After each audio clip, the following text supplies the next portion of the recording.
والسلام على سيد المرسلين أما بعد أعوذ بالله من الشيطان الرجيم بسم الله الرحمن الرحيم اتل ما أوحي إليك من الكتاب وأقيم الصلاة إن الصلاة تنهى عن الفحشاء والمنكر ولذكر الله أكبر صدق الله العلي العظيم وبلغنا رسولنا نبينا أمين المتين الكريم لا إله إلا الله وحده لا شريك له له الملك وله الحمد وهو على كل شيء قدير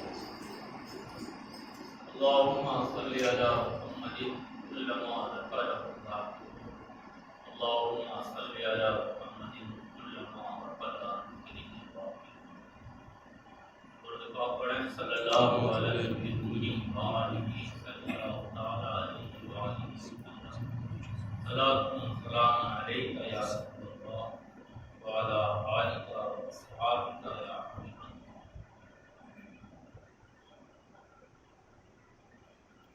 اتل ما اوحی الیک من الکتاب، پڑھیے جو وحی کی گئی آپ کی طرف، من الکتاب قرآن میں سے، واقیم الصلاۃ اور نماز کی پابندی کیجیے، ان الصلاۃ تنہی عن الفحشاء والمنکر، بے شک نماز روکتی ہے برائی اور بے حیائی سے، ولذکر اللہ اکبر، اور یہی بڑا ذکر ہے۔ ما اوحی الیک من الکتاب، اللہ عز و جل رسول کونین صلی اللہ علیہ وآلہ وسلم سے مخاطب ہے اور فرماتا ہے جو کتاب آپ پر نازل کی جا رہی ہے اس کتاب کی آپ تلاوت کرتے رہیے، اس کتاب کو آپ پڑھتے رہیے، بار بار پڑھیے۔ جب آپ بار بار پڑھیں گے تو اس میں رب کے جو احکامات ہیں وہ آپ کے ذہن نشین ہوں گے، آپ اس کو بھولیں گے۔ نبی کریم صلی اللہ علیہ وسلم پر کتاب نازل ہوئی اور نبی کریم صلی اللہ علیہ وآلہ وسلم کے اوپر ہم سب کو کتاب دی۔ بے شک وہ کتاب حیات ہے، ایمان بھی ہے، یقین بھی ہے، نور بھی ہے، دین بھی ہے۔ اس کتاب سے بندہ جتنی محبت کرے گا اس کے ایمان میں اتنا ہی چمک دمک پیدا ہوگی۔ اگر بندہ چاہتا ہے کہ ایمان روشن رہے، تازہ رہے، خوبصورت رہے تو اس کو اللہ عز و جل کی کتاب سے سب سے زیادہ محبت کرے گا۔ اور کتاب اس لیے ہے کہ وہ پڑھی ہے، بار بار پڑھی ہے۔ جب کتاب کو بار بار ہم پڑھیں گے تو جو کتاب کے احکامات ہیں، کتاب میں جو رب کا حکم ہے وہ آپ سے اچھل نہیں ہوگا، اور بندہ کے سامنے جب رب کا حکم موجود ہوگا اور اس کو یاد رہے گا تو وہ کوتاہی سے یا شیطان کے مکر و فریب سے بھی بچ جائے گا، اور پھر کتاب کی برکت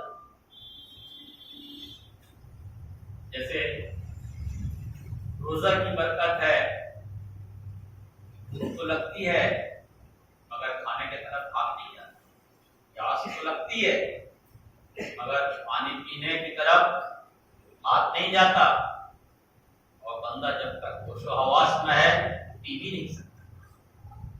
روزہ کی برکت ہے، ورنہ ہم سب جانتے ہیں کہ ہماری بے بسی اور ناتوانی کس حد تک ہے کہ اگر پیاس لگ جاتی ہے تو دشمن سے بھی ہم پانی مانگ لیتے ہیں، جس سے بات کرنا بھی نہیں چاہتے، وہاں پہ جا کے کھڑے ہو جاتے ہیں۔ انسانی فطرت ہے، لیکن جب اس کی برکت ملتی ہے تو انسان میں کمال پیدا ہوتا ہے، تو نہ وہ بھوک کی طرف دیکھتا ہے نہ پیاس کی طرف۔ اسی طرح جب کتاب کی برکت ملے گی قرآن عظیم کی تو آدمی گناہوں کے دلدل میں پھنسنے سے بچ جائے گا۔ اس میں کوئی دو رائے نہیں کہ ہمارے ساتھ نفس ہے، ہمارے ساتھ شیطان ہے، اور نفس اور شیطان کا کام ہے نافرمانی کی طرف راغب کرنا، گناہوں کی طرف مائل کرنا۔ لیکن بندہ اگر کتاب سے چپک جائے، کتاب کو مضبوطی سے تھام لے اور بار بار اللہ کی کتاب کو پڑھتا رہے، تو پڑھنے سے مراد کو سمجھ کر پڑھے، تو انشاءاللہ اس کی برکت سے وہ گناہوں سے نفرت کرنے لگے گا، وہ خباثتوں سے دور ہو جائے گا، نافرمانی کے بارے میں وہ سوچ نہیں سکتا۔ آج جو ہمارے یہاں بدعملی عام سے عام تر ہوتی جا رہی ہے، گناہ کو ہم جرم نہیں سمجھ رہے ہیں، ایک بڑی وجہ یہ ہے کہ ہم نے اپنے آپ کو اللہ کی کتاب سے دور کیا ہے۔ اب آپ بتائیے، آپ اگر رسول اللہ صلی اللہ علیہ وسلم کی تھوڑی سیرت پڑھیں، ہمارے یہاں سیرت کے نام پر صرف دو چار معجزات بیان کیے جاتے ہیں، کھانے میں بیٹھے تھے، اتنی برکت ہوئی، بے شک ہوئی، لیکن آپ کی سیرت آپ کی پوری زندگی ہے، آپ کی صبح و شام ہے، آپ کی ہر پہل ہر گھڑی ہے۔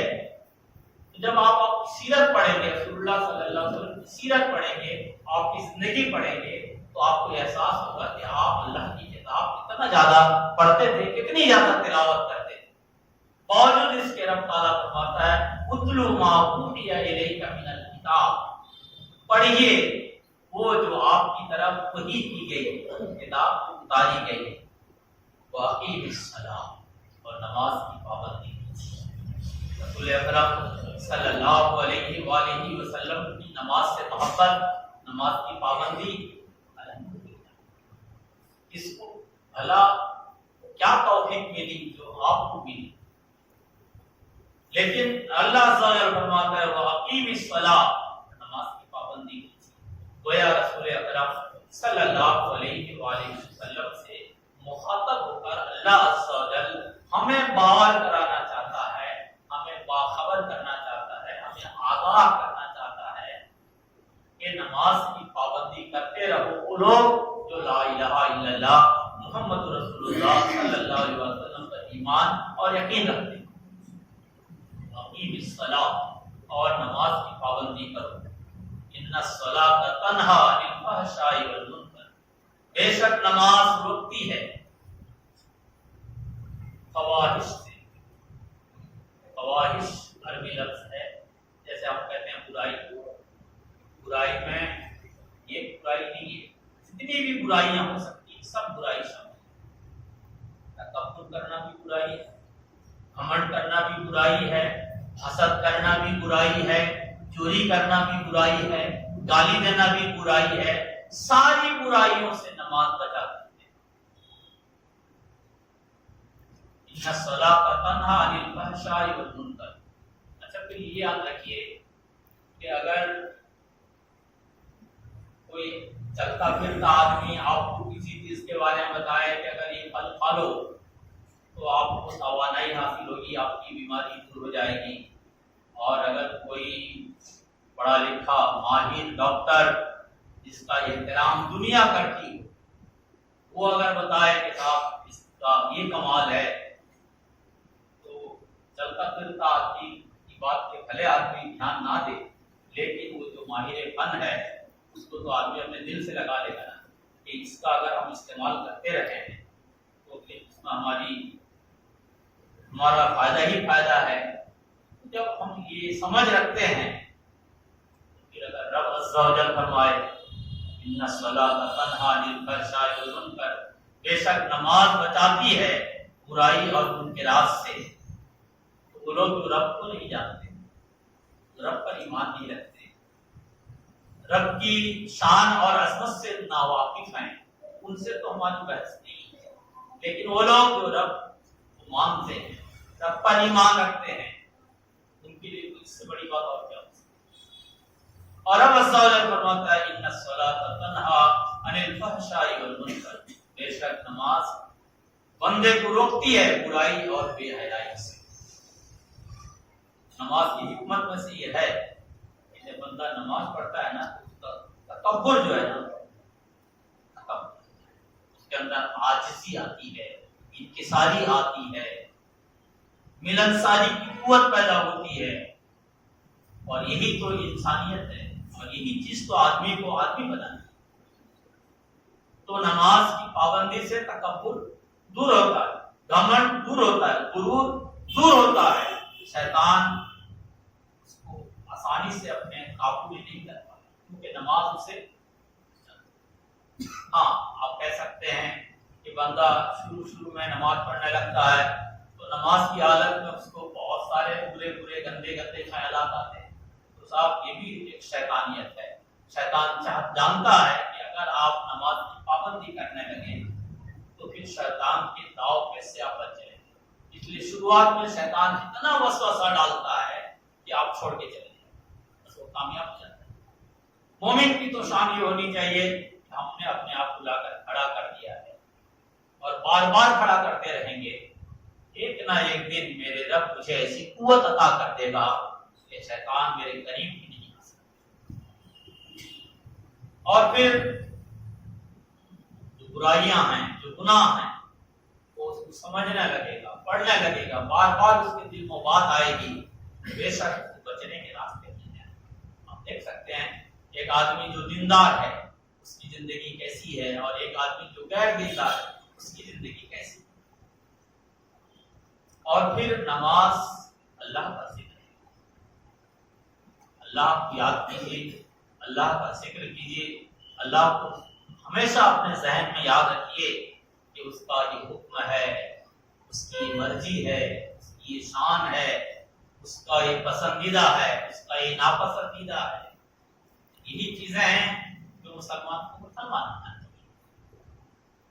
پھر فرمایا دوسری آیت میں اننی انا اللہ لا الہ الا انا فاعبدنی واقیم الصلاۃ لذکری۔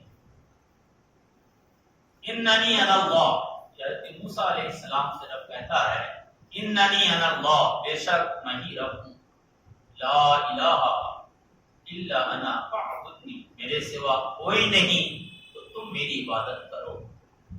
موسیٰ علیہ السلام پر جب سب سے پہلے رب نے کلام کیا تو یہ الفاظ تھے، جیسے آپ نبی کریم صلی اللہ علیہ وسلم کے لیے کہتے ہیں کہ قرآن کی سب سے پہلی آیت جو نازل ہوئی اقرأ بسم ربک الذی خلق، موسیٰ علیہ السلام سے پہلی بات جب رب نے خطاب کیا تھا اننی انا اللہ، بے شک میں ہی تمہارا رب ہوں، لا الہ الا انا، میرے سوا کوئی نہیں، فاعبدنی، تو میری عبادت، واقیم الصلاۃ، اور نماز کی پابندی کرو مجھے یاد کرنے کی، یعنی اللہ کو یاد کرنے کا سب سے حسین طریقہ ہے، سب سے بہترین طریقہ ہے، سب سے بے نظیر و بے مثال طریقہ ہے وہ نماز۔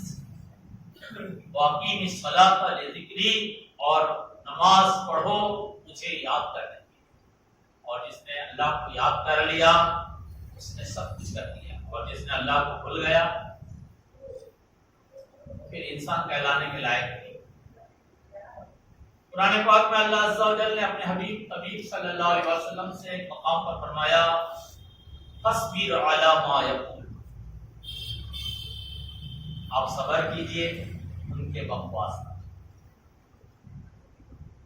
اگر دین کو جگہ دیجیے گا نا تو بات سمجھ نہیں آئے گی۔ ضرور پڑھیے بلند آواز سے ہم سب صلی اللہ علیہ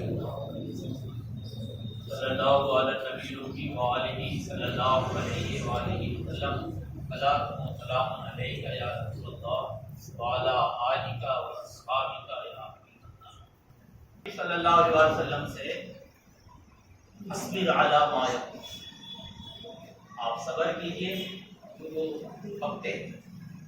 آپ نے سنا نبی کریم صلی اللہ علیہ وسلم کی سیرت میں کہ کفار قریش نے وہ کون کون سی بولیاں تھیں جو رسول کونین صلی اللہ علیہ وسلم کی نہ بولی۔ اللہ عز و جل نے آپ کو یہ حکم نہیں دیا کہ ان کا جواب پتھر سے دیجیے، وہ جیسا بکتے ہیں آپ کو ویسا بکیے، ایسا حکم نہیں دیا۔